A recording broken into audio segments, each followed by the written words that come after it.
Δόξα Πατρί και Υιό και Αγίο Πνεύματι, και νυν και αεί και εις τους αιώνας των αιώνων. Αμήν. Παναγία Τριάς, ελέησον ημάς. Κύριε, ηλάσθητη τες αμαρτίες ημών. Δέσποτας ηχώρεσον τας ανομίας ημίν.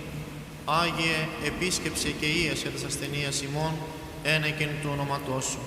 Κύριε ελέησον, Κύριε ελέησον, Κύριε ελέησον. Δόξα Πατρί και Υιό και Αγίο Πνεύματι, και νυν και αεί και εις τους αιώνας των αιώνων. Αμήν.